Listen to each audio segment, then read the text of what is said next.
So welcome to the Digital Economist from the World Economic Forum here in Davos, Switzerland.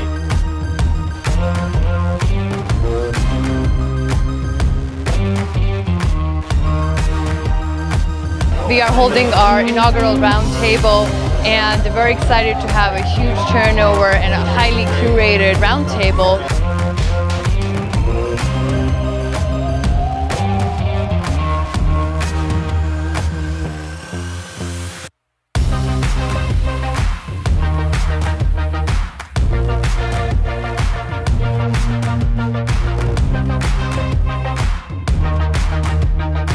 The Digital Economist is an impact platform focused on thought leadership and bringing investable opportunities in alignment with the Sustainable Development Goals to the fore. So we're very excited to welcome folks on January 23rd this evening, and looking forward to great partnership and a lot of value we create for the community along the way. So welcome.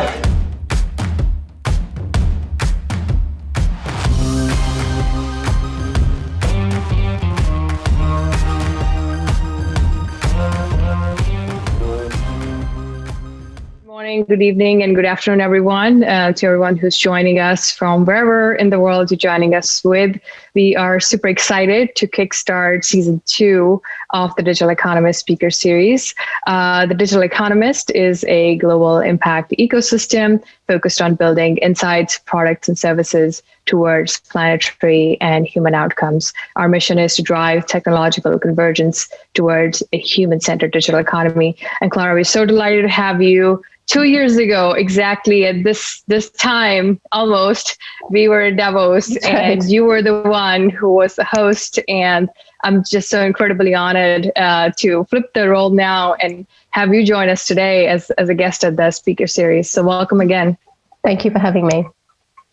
Great. So Clara is joining us from Hong Kong. And Clara, what a timely topic to be discussing. And you've commented on the Capitol riots, if that's not politically too incorrect to say, and we'll be hinging on sort of getting political today, but mostly this conversation would be focused on Clara's expertise, which is around policy. Clara writes for Bloomberg and was previously in Reuters. And so Clara, we've been talking quite a bit about the U.S. Capitol and things that happened around that, but and of course the incoming Biden administration 5 days from now, and so it's what an amazing time to be.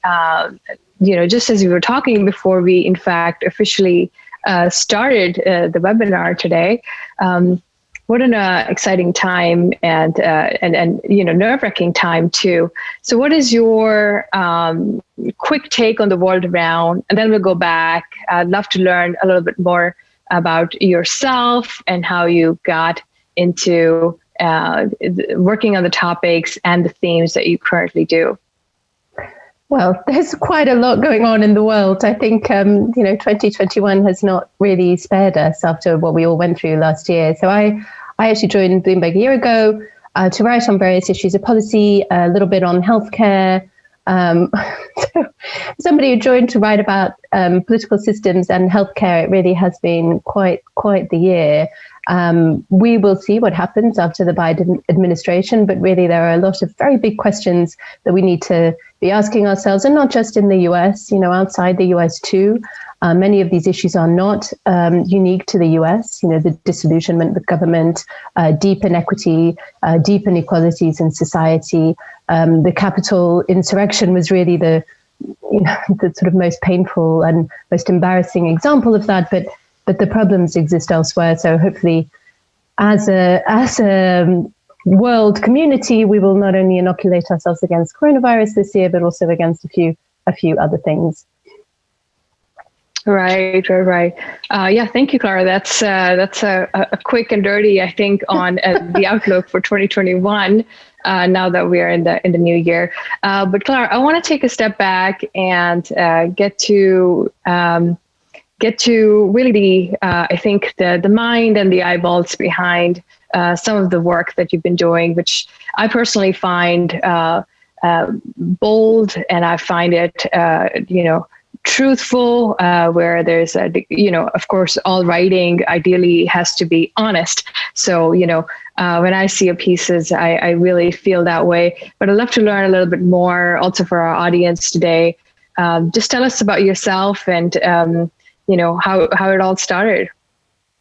Wow. Well, I'll give you a very quick potted history and then tell you about how we approach opinion, which I think is probably what you're sort of driving at there. So I've been a journalist for almost 20 years. For more than 20 years, actually, now come to think of it. I am Portuguese originally, but I have worked most of my life outside my home country. So I've been a prophet in other people's land, in Russia, in Italy, in the UK, in India, where I was bureau chief, in Singapore, and now in Hong Kong.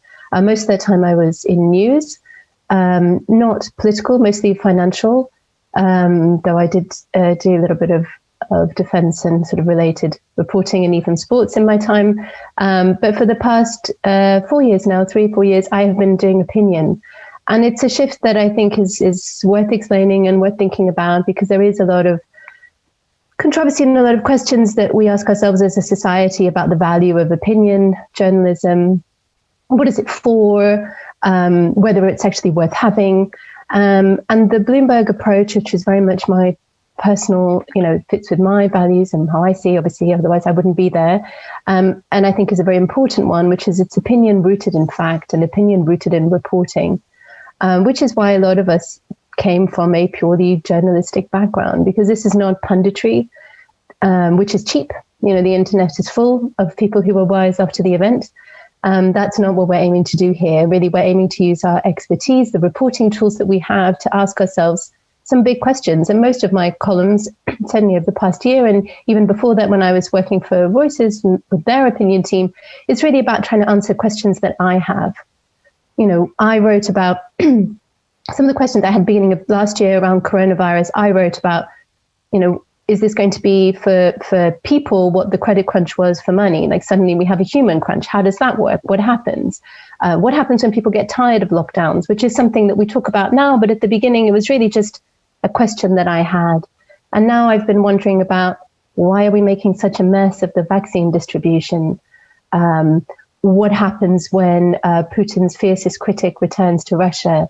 What happens when food prices go up? So these are really questions, big questions, and we try and think that if we have these questions, so our audience does too, our readers do too, and we use the reporting tools that we have, and obviously all of us have our sort of areas of expertise, use the reporting tools that we have to try and answer those questions. So obviously we come at it with a viewpoint, but it is a supported viewpoint, it's a reported viewpoint. It's not just, there are very political and often dishonest, I think, approaches to opinion writing, and that's really not what we're trying to do here. We see that it only really has value when it is anchored in fact, and when we have listened to all sides. We don't need to agree with them, but we do need to listen to them. Right. That's interesting.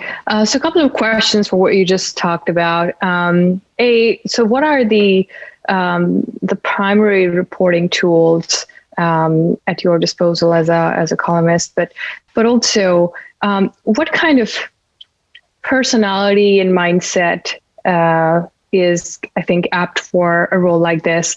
And then I think we were talking about the value judgment part. So I'm really curious to hear, when you're saying that this is a supported view, like whose views are we supporting? And I think it's a great time because we are asking this question for a variety of different crises, parallel crises in the society. So, well, let me tell you a little bit about the reporting tools, and then I can tell you what I mean by a supported view. I mean, the reporting tools are really the basic ones.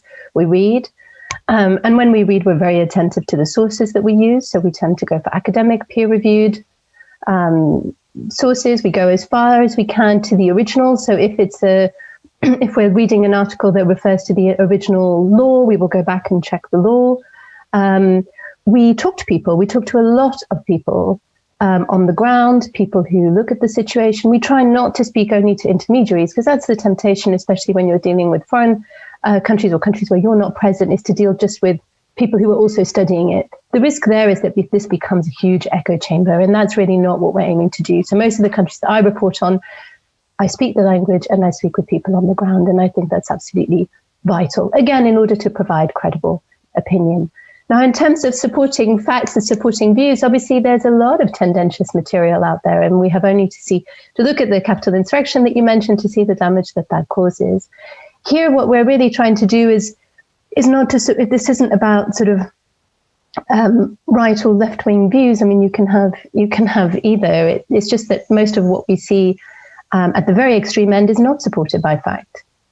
It just isn't, right? I mean, that has been the big problem, is that we've moved so far away from that we're in this sort of horrible alternative facts world. We try as far as possible to stick to the numbers, and when the numbers don't work, then our thesis doesn't work. You don't bend the numbers to tell your story, if that makes sense. And I'll give you an example. I've just finished a piece on vaccinations and the vaccination rollout. So I went through and looked at the WHO data, to look at the data that Bloomberg itself has collated in terms of doses delivered, whether they were first doses or second doses per capita. So when you make these judgments on whether it's a success or a failure, we think very hard, is it just about numbers? What does the number tell us about the underlying situation in a country? So, for example, is Israel doing really well at this? Is Britain doing really well at this? Because actually they did really badly at containing the pandemic, which is true. So yeah, the facts actually tell you often a much more complex and much more nuanced version. And that's really what we aim to provide. I think it's very easy to provide a black and white view if you haven't dug very deep. Right. So I think that's some great advice for those who are looking to be journalists down the line. So thank you for sharing that, Clara. One of the key things that you talked about is supporting opinions with facts. And so we live in a crisis situation where obviously those who are attacking the Capitol believe that their opinions or their ideas are facts and they're acting upon that. So how do you tackle a crisis like that? How do we tackle? I mean, look, this is a very complex issue that has really gone very, very far, right, down the sort of alternative facts route.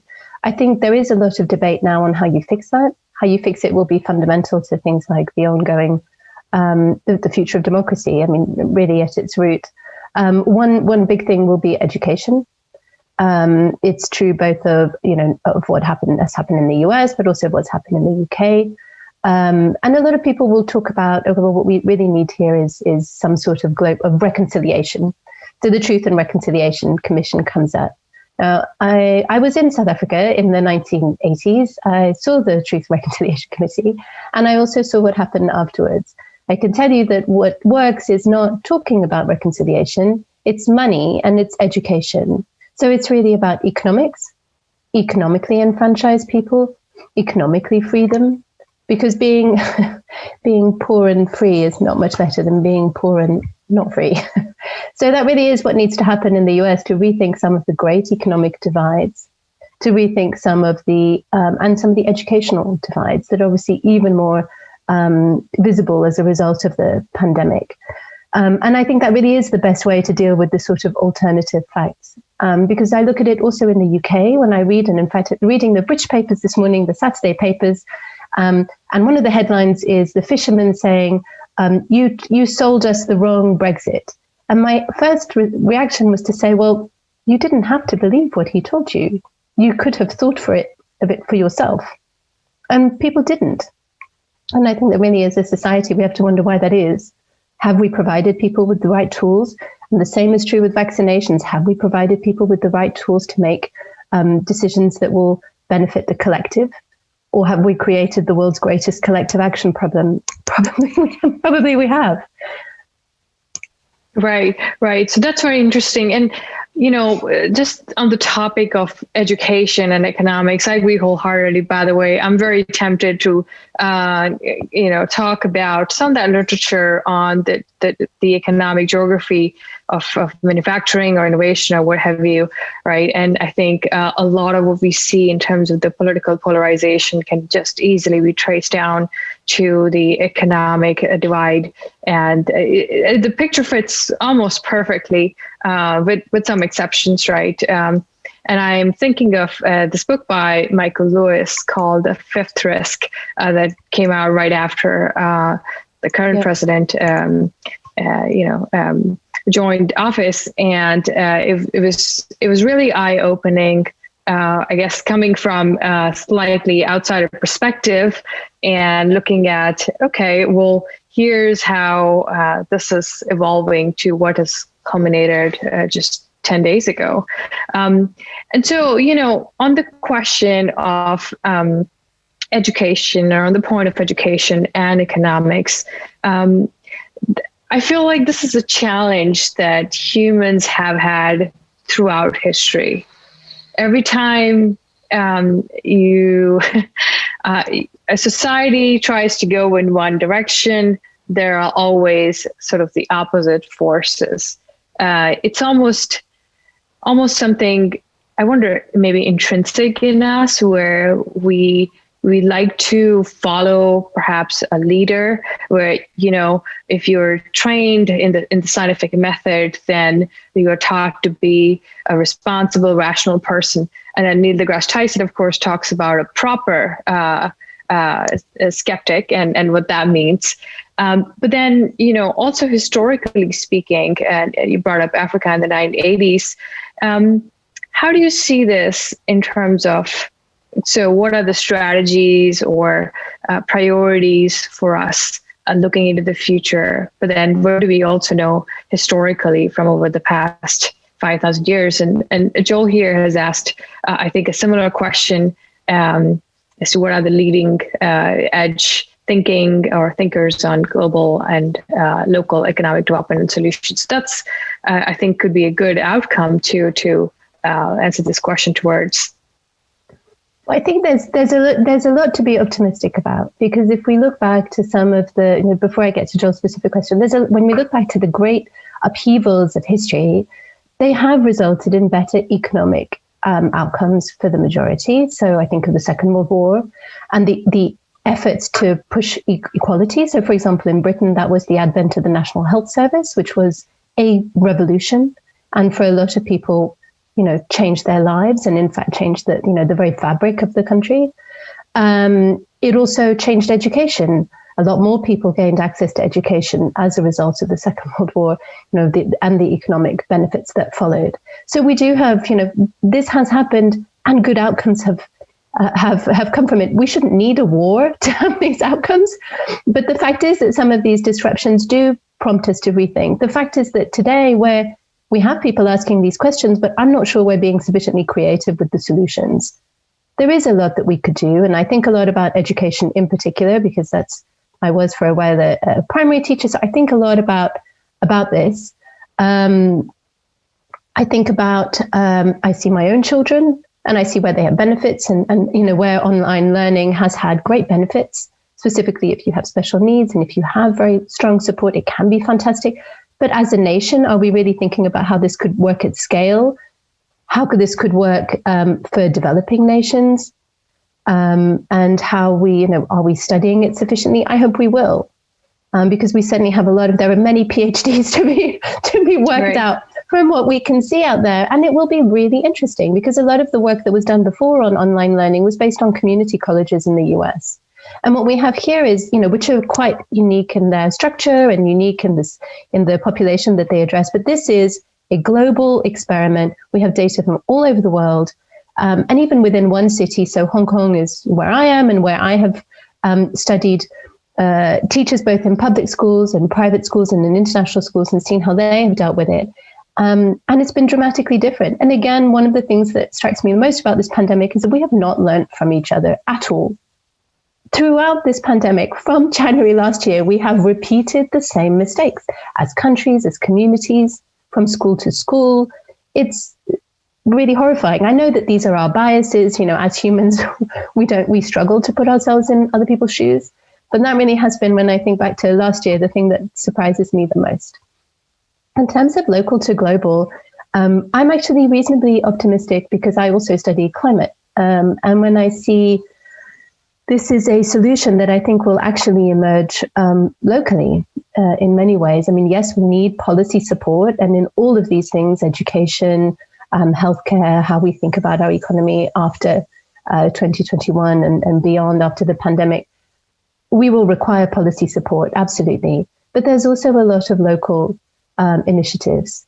And those local initiatives are becoming very strong. And in the subcontinent, in India, for example, Bangladesh, Pakistan, a lot of this is happening. In Africa, the same. There's a sort of distribution of the problem and distribution of the solutions, which is incredibly encouraging. Obviously, it cannot happen properly without policy support and without, for some of the developing countries, support from the developed world. But the technologies that we have today do allow that. Think about the sea shanty guy. It's kind of, I don't know if you've seen this, sort of this incredible TikTok phenomenon. This guy starts singing sea shanties and people from around the world have layered their voices on top of it. And it's not bringing this up as a musical point, but it is incredible that when we really want to, we can add to someone else's creative solution to a problem. And we can do it quite quickly. So, we need to think about what could we do as, what can countries do to encourage that? What can we do to foster that as an international community?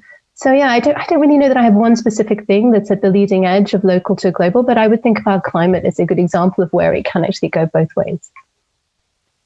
Yeah, that's so interesting. Clara, you said a lot of things that I think people should pursue their PhDs on, but but what are some of those thinking spaces? And social media, sure, is a tool to collaborate and get things viral and get people out of the house or whatever we need to. So I think that's kind of sort of known at this point, right? And the power of social media. I'm also thinking of the Red Balloon Challenge or the DARPA Network Challenge, Large Scale Network Challenge that MIT won back in the day. So they, I think, erected like 8 hot air red balloons around the country and said, well, the team that can find it the fastest, the exact locations is going to go, follow the network approach. And like Spencer at MIT would probably be the best person to tell this story. But, when you walk into the media lab, into the lab, you have this huge check from DARPA there. An amplified check that sits on top of one of the doors. So there's social media right now. We've also seen social media being abused as a tool. And so what are the right thinking spaces and the spaces to collaborate? And, I'm also linking back actually before you answer that, Clara, I'm also thinking about your piece on REF, where you said, well, the world can move forward without a Davos.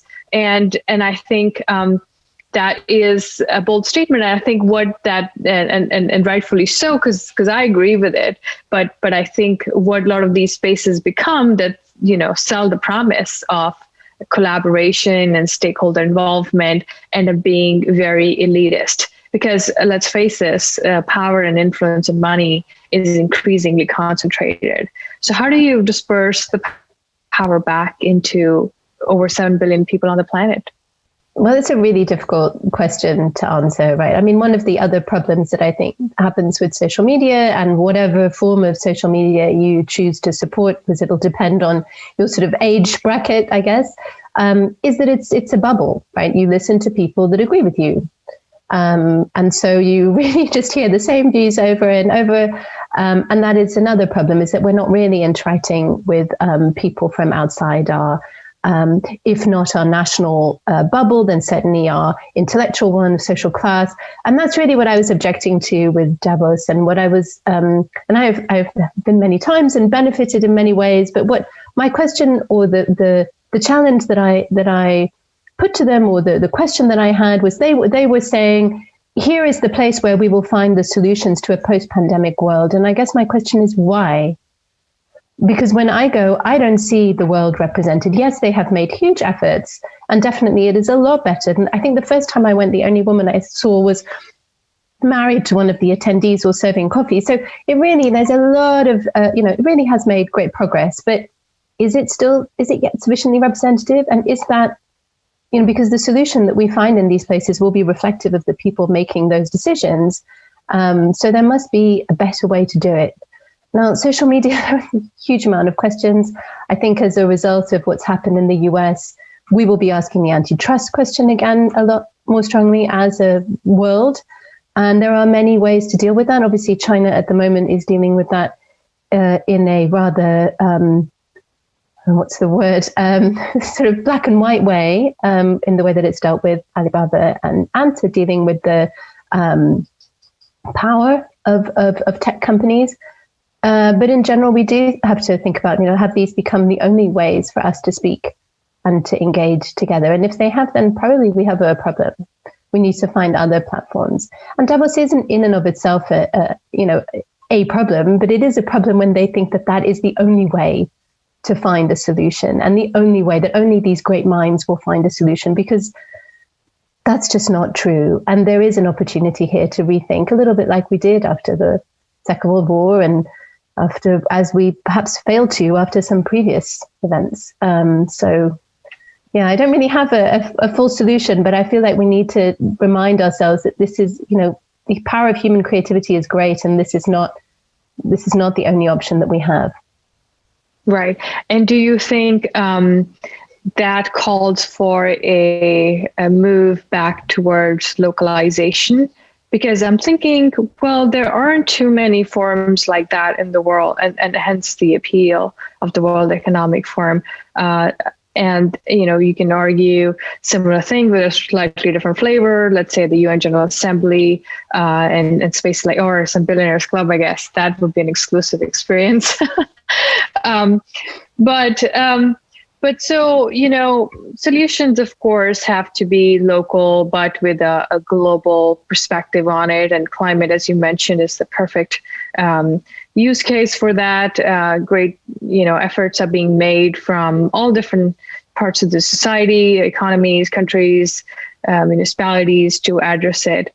And so humans who, are sort of doomed to think in a bubble, and even the digital twins we create end up sort of mimicking that same bias, and if anything, exaggerating it further. We are part of all these debates around AI and how that's sort of doing that. And so, in terms of, what that means, what sort of structures, and sorry if I'm pushing this a little bit further, because I think there's really something there. We should go down that rabbit hole. But is that back towards localization, move towards deglobalization, perhaps? Well, there is a lot of that around, right? That has happened as a result of the pandemic, from everything, even things like food, where we get our food from. There's a big push to, should we be buying local? And perhaps, in food, that's not a bad thing to think. We really shouldn't be having all the, Panamanian carrots or whatever that we're all consuming. But I do think it's a real risk. And I'll give you a good example of that. Climate is a very good is a good example. There's another one, which I think is food inflation. So just going back to my carrots here. If every country that produces something decides to raise its barriers and not allow export of whatever food item it is, as is happening at the moment in some instances, wheat, for example, and corn, that's good for the country in the very short term, because they will be able to control that particular price. But for the world at large, again, it's a collective action problem. You're going to have a very big problem because everyone else is going to do the same. And we know from 2007, 2008, when we had a big food price spike in 2011, that what really exacerbated that spike was this kind of behavior, this kind of protectionism, this kind of return to sort of me, and solving my problems first as a country. So I really hope that isn't where we're going. I do see with the vaccine, again, that happened, that people really went about hoarding it for themselves. And again, much like the food prices, it's a very bad solution, because yes, you may have loads of vaccines, that's great. But if the rest of the world is fully infected and you haven't thought about how to handle, for example, distribution in Africa, you haven't solved the governance problem, and you certainly haven't solved coronavirus either. You've merely deepened inequities by satisfying yourself first. So in a way, yes, it's good to go back and think about some of our problems locally, but I really do hope that we're not going to close in on ourselves. Right. That's almost a little poignant, I guess, perspective that you brought in, but a very critical one. And indeed, a lot of the problems, I think, obviously stem from our focus on ourselves when we live in a single integrated system. And the planet is a living, breathing the coronavirus organism. Is such a good example of that, right? Right. You could not just have it in one country, because very quickly it was everywhere. Because it isn't a problem that one country can solve. It is a problem for everyone, because we move around so much. But it's a problem that can't be solved by just one country. Right. So talking of the pandemic, I was listening to Joe Biden, who announced yesterday, I believe, $1.9 trillion stimulus package for the U.S. economy. And I'll tell you the truth, it's hard for me to listen to a lot of those speeches. I still have a non-American passport, but also, lived in 8 different countries and 13, 14 cities over the past few years. And it's just slightly hard personally, but I want to put my bias here on the table. But I was halfway through and all I heard was the United States this, America that, our democracy, this is not how we look like, that's what we need to do.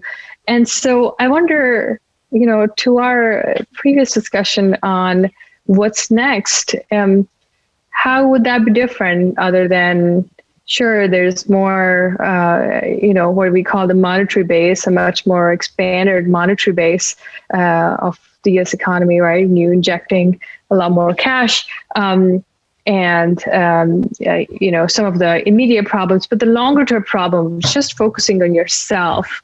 I didn't see it any different from the previous rhetorics that kind of went too far and sort of went down the drain, I would say, at this point.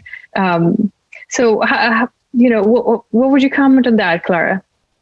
I think you need to think about the audience that he's addressing at this particular point in time. He really is a few days away from his administration. He's trying to heal a country that is, really damaged by what happened in the Capitol. And I think you mentioned that this is not how we see our, this is not who we are, right? Which is the sort of, and I would say that actually this is exactly who America is. What it isn't is how you see yourselves, which is a different thing.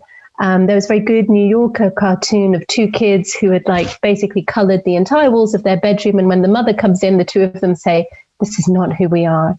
And it's like, no, this is who you are. But it's not finished. There is the great Indian saying, when it's, it always ends well. And if it's not good, then it's not the end. So there is a way to think about that here. I would say also that it was a very good reminder of what the stakes are here. $2 trillion. For most of us, that's unimaginable money. That's, even if we if our currency is national GDPs, that is still an unbelievable amount of money.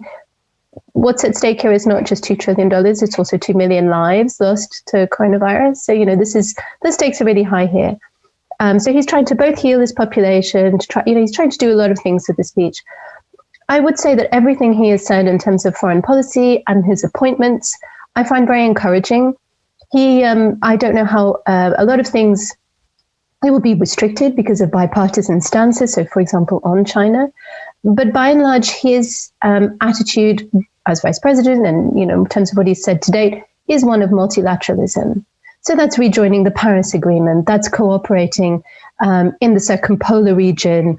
That's, on trade, many, many different ways in which he has demonstrated that there is a return to multilateralism. And that is a great thing for the world. The last thing we needed is we saw the damage caused by the America First attitude. So yeah, I do think we should think about what he's trying to do with that speech and perhaps go back to some of his other iterations to think more about how he will view the wider world. And I would say that's encouraging at the moment. Obviously, we will see. Right. And would you say that is enough moving forward? Just reversing and going back and trying to do the things we've been doing? And well, going back to do the things we've been doing is already a pretty big challenge, given how much damage was done, right, over 4 years of Pompeo and Trump. And the Arctic is a really good example of that. So I'm studying that. So, give you a little anecdote. The Arctic has for many years been a region where countries have cooperated very peacefully, even when tensions were high between, say, Russia and the US. It's always been a zone of peace, I think is how it's referred to. And that's partly because of the way it's governed. Usually the interactive body, or the body that governs the Arctic more or less, or certainly the most prominent body, is a scientific body. It's not political, it's not military. And it has been, as I say, an area of peace. But in 2019, Pompeo used it as a platform to denounce China's ambitions in the Arctic, to denounce a variety of other things, and refused to sign the declaration for the first time ever. And that's the sort of damage. Damage is great. And the Arctic is not just a peripheral region, it's a region that is a microcosm for all our problems, from climate to resource ambition or excess resource ambition. So I think we will see a reversal of that. And that is really important. And I don't think we can diminish that. Really returning to engagement is vital.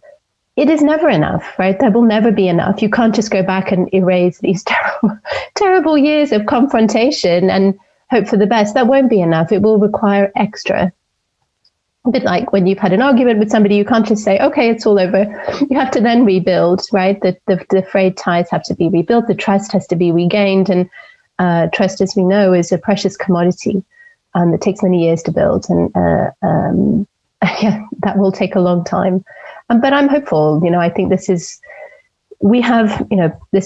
we've been through a great trauma internationally. We have great reason to rebuild properly and to rethink, some of these shocks, and Brexit is another one, should cause us to think, okay, well, Trump left the WHO. Yes, that probably wasn't the right thing to do. We can all agree. But was the WHO really working as it should have done? Is it working properly? And I'm not blaming the WHO here, because I think to a large extent it's actually down to the countries that make it up. Were they allowing the access that they needed to? Probably not. In terms of Brexit, the same. Was the European Union explaining to people what it was all about, how it worked? And probably not. So there's these shocks do also serve. The healing is more than just going back to the status quo ante. It is also about repairing some of those past mistakes. Right. And so, Clara, you commented that America's credibility has been stormed with the attack on the Capitol.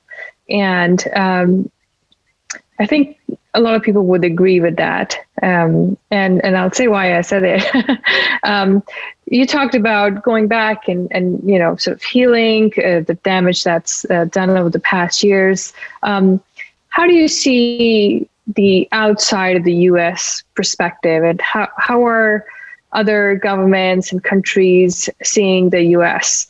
And is that something we can actually repair the image of the United States outside of the U.S., or if that's something that we should even worry too much about? Because I know a lot of people have commented on this, that U.S. will never be the same again, that it would never have the same sort of leadership in the world. I remember back in high school, we were studying about the U.S. hegemony, and then we were all talking about how it's moving towards multilateralism, and sort of the role the U.S. is playing is slowly going to diminish, and just the nature of empire sort of imploding, just operationally becomes too much, right? And so, I'm curious to hear your take on what does that mean, and what's the image and perspective outside of the U.S., and how do you see the future there? Okay, well, let me answer that in a couple of ways. The first one is to tell you a little bit about how it's been seen and why it's been useful outside the US. And a lot of my time is spent studying the economies and policies of authoritarian regimes. And it's been fascinating to see how the US experience has been used. And every mistake that the US has made has been a propaganda win. So the bungling of the coronavirus pandemic, the elections to some extent, the sort of the mess around them, even though we can come back to that isn't as clear as they made it, but certainly there was material there that they were able to use. And then obviously the storming of the Capitol. And the way they've used it, and in particular, obviously I look at China and Russia and parts of Eastern Europe, was it's worse over there.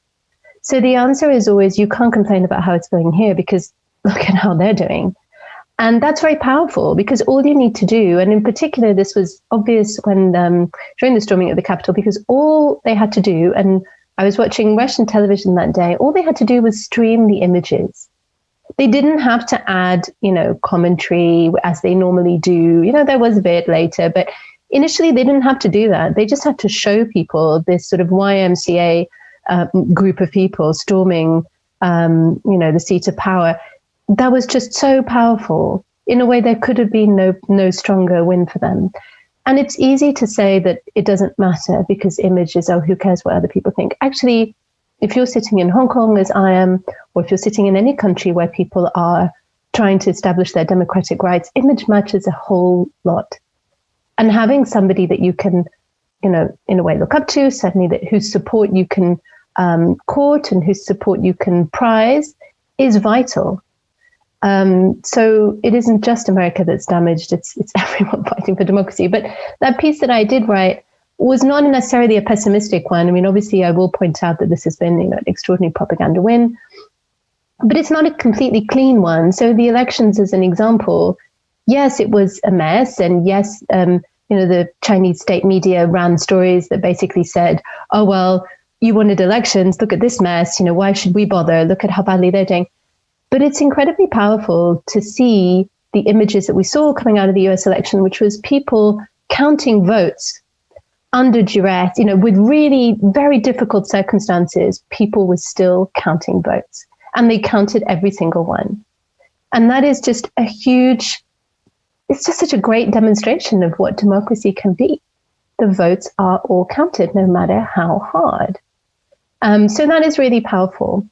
But as I say, my piece was not a entirely pessimistic one. I'll highlight that what I really think matters is what happens next. Because if America can heal from this, it'll be an even stronger a beacon of democracy than sort of the many, many years of American diplomats preaching to small countries. It'll be much, much stronger than that. But obviously, as we said right at the beginning, this is an economic and educational, a long journey and a very painful one. Right. And of course, everyone's commenting on the fact that Trumpism is not done yet, even if Trump is out of the office in the next 5 days. And, you talked about the economics of you talked about education, but just the psychology of radicalization. I think that sort of goes beyond just, here's the other thing, right? Let me give an example. So a lot of the money that the U.S. provides for aid domestically goes to the Midwest, goes to the regions that were the folks behind putting Trump in office at the first place.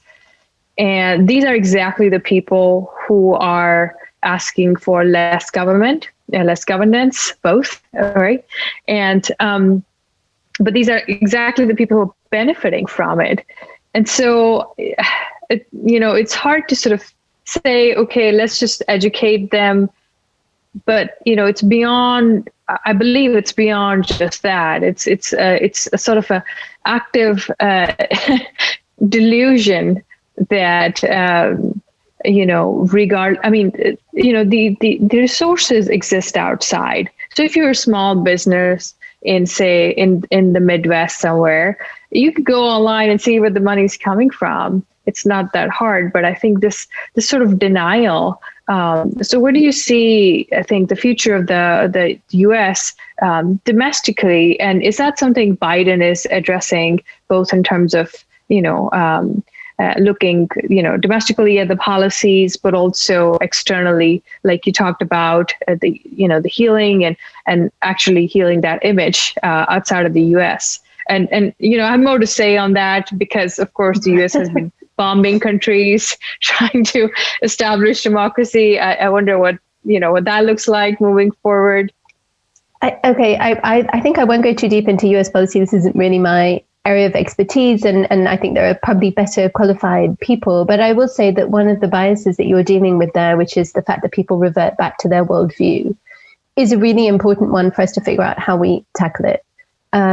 Because it's not just one that has an impact, in terms of who votes for Trump, because they will always find a way, whatever news you tell them, they will always go back and sort of readjust it to their worldview. It's something that matters for climate, for example, too.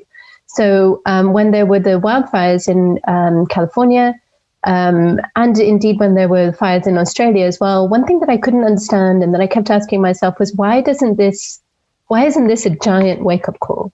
Literally, the country is on fire. What more do you need? And what I found engaging with people was that people just adjusted to their worldview. And I asked behavioral scientists about this, and I think that's probably a more important, not a more important question. I think all the questions you've raised are very important. It's just, those are also questions that we need to ask ourselves. And the way to combat this is not by just throwing more facts at people. We have to think about it in a slightly different way. And it has to come from within those communities. It has to come from a point of view of empathy and not simply preaching at them, but aren't you all idiots? Look at the figures. That generally does not change people's minds. But again, I would just, climate is just a good example of how difficult it is to get even really obvious facts like literally your house is on fire, to get people to connect that to other things. And the same for the Midwest and the aid received, though Trump's support did come down in those regions. But as I say, the actual details of the US economics are probably best for somebody actually in the US rather than myself. Right. So Clara, that remains, I think, a very open-ended conversation, something we will see over the next few years. We have a question here from Jeffrey, which I believe is referring to the stimulus package here in terms of commodities consumption as the economy heals. Could you speak to the risks of non-payments and less demand? Well, again, struggle to address purely the US perspective. I would say, in general, if we're talking about commodities as commodities, so metals and all the rest of it, we are actually entering something of a super cycle. So whether that's for softs, so that would be the agricultural commodities, or metals.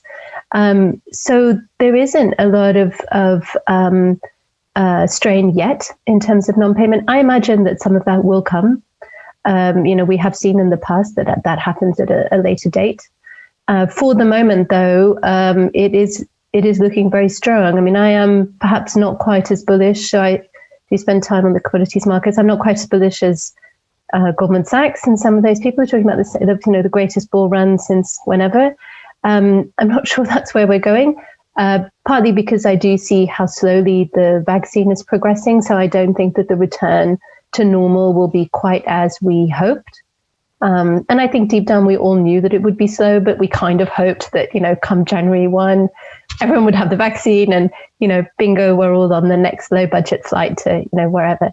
I think so commodity markets will reflect that. And supply in many places is low. We also know from what we see from CFTC data that there is a lot of interest. So I do expect that to continue for some time, and that the risk of non-payment will come further down the line. And the same is true for mortgages and other areas where we can see some of this consumer strain. It will come. It just isn't going to come straight away. Great, thank you, Clara. We have one more question from Mike Jury. And it's, I guess, a question of reckoning, particularly from as a journalist. And he's asking, the protests that attack the Capitol have been fed with a steady stream of disinformation and hate speech for years, which we referred to and talked about.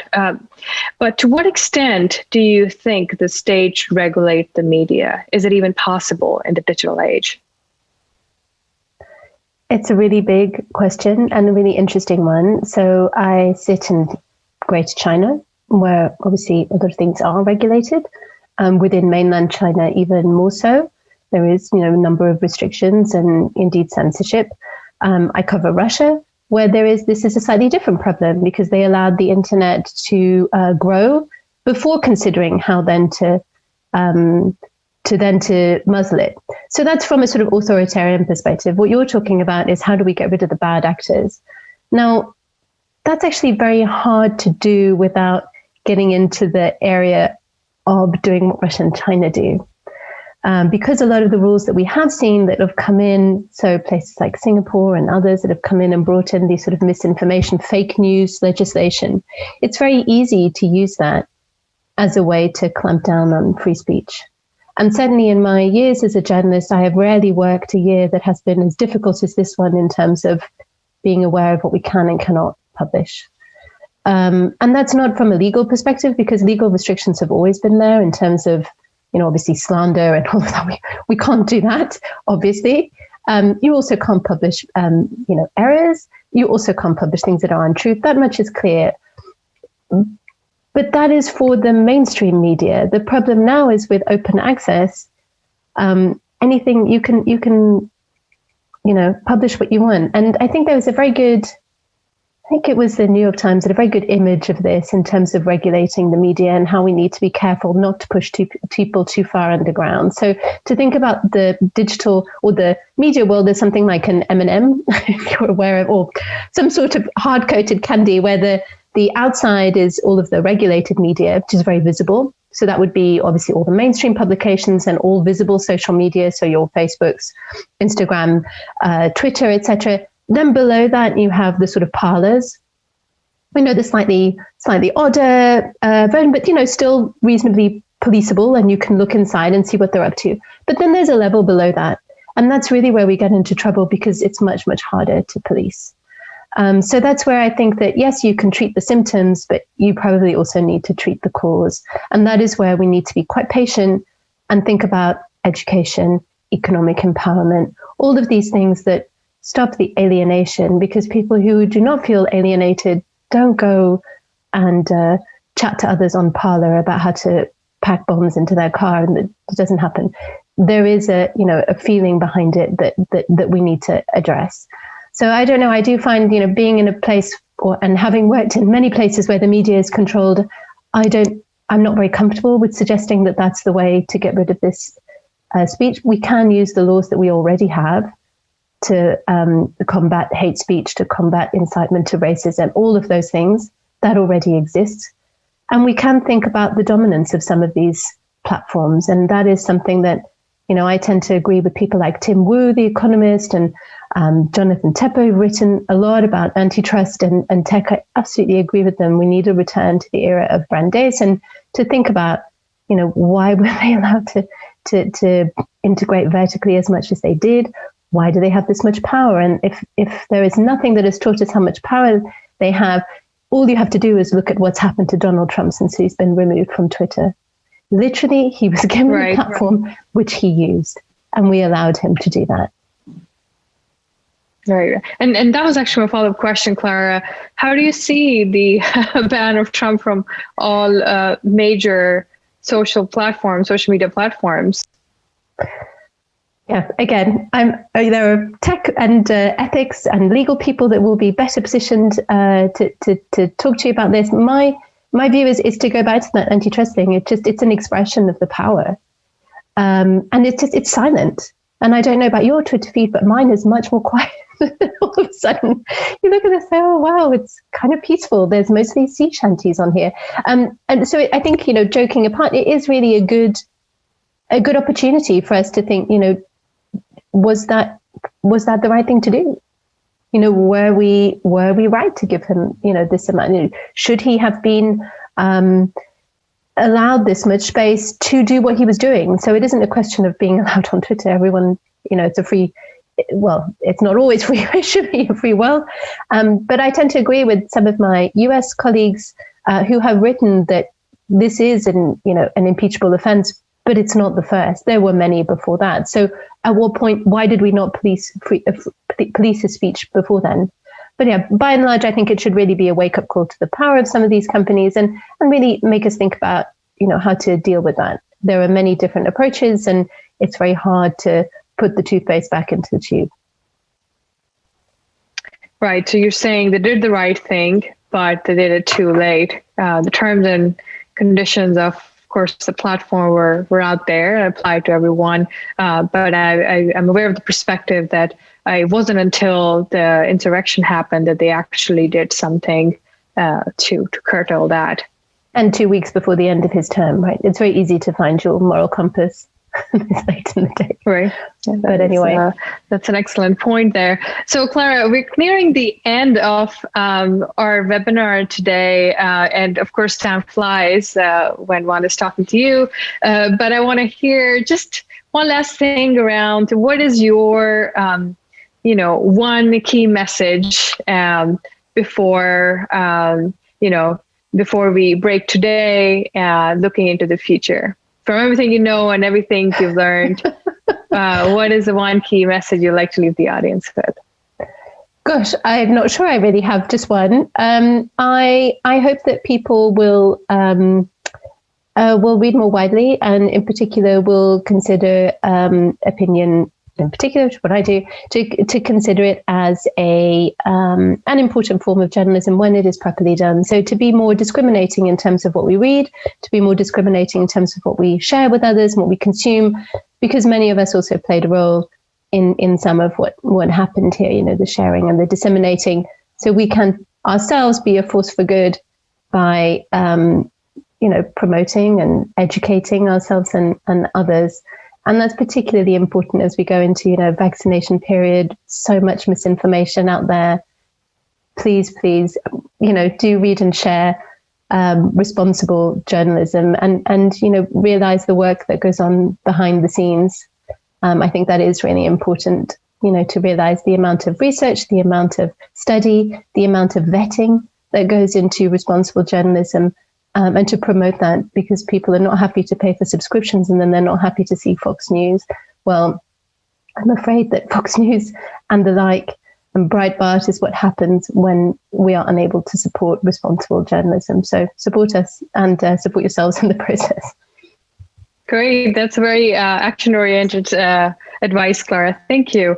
That's fantastic. So if I were to summarize that, I think that would be continue to search for the truth and abide by and live with the truth. So thank you once again, Clara, for joining us today. And it's been fascinating, covering pretty much everything out of the planet, but also very timely issues. And we look forward to continuing this conversation. Just for our audience here, we run a Center of Excellence on human-centered digital economy, and I've just shared the link. So please feel free to check out our position papers and policy papers, and hopefully, Clara, have you at some point comment on some of those. So we look forward to that. And thank you again for joining us today. I am Navroop Sahdev and founder CEO of the Digital Economist. Thank you all.